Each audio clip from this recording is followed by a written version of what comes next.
Welcome back to the Beyond the Numbers podcast, the show where we break down the truth hidden in spreadsheets, cut through the noise, and occasionally scream into the Excel void. I'm your host, Randy Kardas, CPA, management consultant, decoder of chaos. And today's episode might hit a little too close to home because we're talking about something that happens way more often than anyone wants to admit. I read your P&L and all I got from it, existential crisis. Just the creeping realization that your business might not be what you thought it was. Let's start at the top. And I mean the top. Revenue, sales, gross receipts. We love this number. I love this number. We all love it. It's shiny, it's bold, it's big, and it's the hey, ma, we made it number. And every year you meet with a client or you meet with some staff and you say, hey, we're up 40%. Big smile, champagne. He's Googling boats. But then you keep reading. A few lines down and you see it. Expenses exploded. Cost of goods sold doubled. Payroll out of control, and marketing looks like we just bought a new Super Bowl ad. And suddenly we're not celebrating anymore. You're the therapist. Let's talk about why your margins are crying. The profit and loss statement. It's not a trophy. It's a mirror. It's just like a mirror. It doesn't lie. It says everything. It shows it all. Anything that's unbudgeted, it's going to reveal the truth of the business. But more importantly, you see the truth about the operator. The bloated expense structure. That's not just a spending problem. It's a decision-making problem. A shrinking net income with rising revenue. That's not just bad math. It's bad focus. It's like watching someone try to win a marathon by sprinting sideways. I once had a client, let's call him Dan, because his name was Dan, who ran a very fast e-commerce business. Every month, he'd send me reports. He'd highlight revenue like it was a high school GPA. We crushed it this month, 300K in sales. Sounds great, right? Until I asked, Dan, what did you keep? Silence.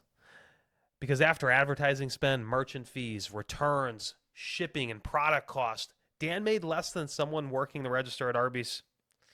Dan was working 70 hours a week. He lost a lot of money. He was losing it fast. And when I showed him the full picture, the real P&L, he stared at it like he just found out his dog had a second family. So what do our clients actually need from their financials? They need to start treating them like the P&L is a legal form. They need to start using it like it's a GPS. It's not about knowing where you've been. It's about knowing where you're going. It's about seeing where you're heading. I always tell clients, your numbers aren't just numbers, they're stories. And sometimes they're cautionary tales. Maybe you're overspending.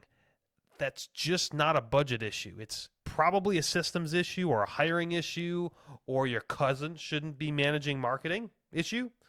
And when net income disappears month after month, even with rising revenue, that's your business screaming you're scaling a problem. The existential crisis isn't the problem. It's the start of a solution, because the moment a client sees the truth in their P&L, really sees it, is the moment they're ready for transformation. That's where we as advisors, we come in. We translate the numbers, we give context, and most importantly, we create a plan. A bloated expense line? Time for a zero-based budget. Unprofitable revenue streams? Cut it loose. Repackage? Raise prices? No cash cushion? Cool, let's build one.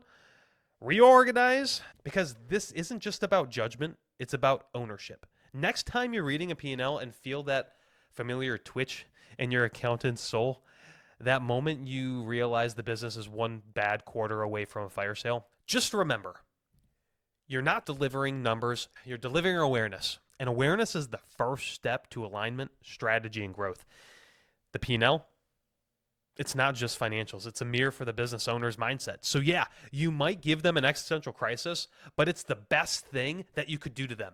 It's the best thing that could happen to them. And unlike most crises, this one actually has a spreadsheet. That's it for today's episode of Beyond the Numbers. If you've ever stared into a client's P&L and felt the urge to just cry, you're not alone. Shoot me a message. Forward this to your favorite CFO, and don't forget to leave a review. I'm Randy Kardas. Thanks for listening, and I'll catch you next time where we keep going deeper, clearer, and yep, beyond the numbers.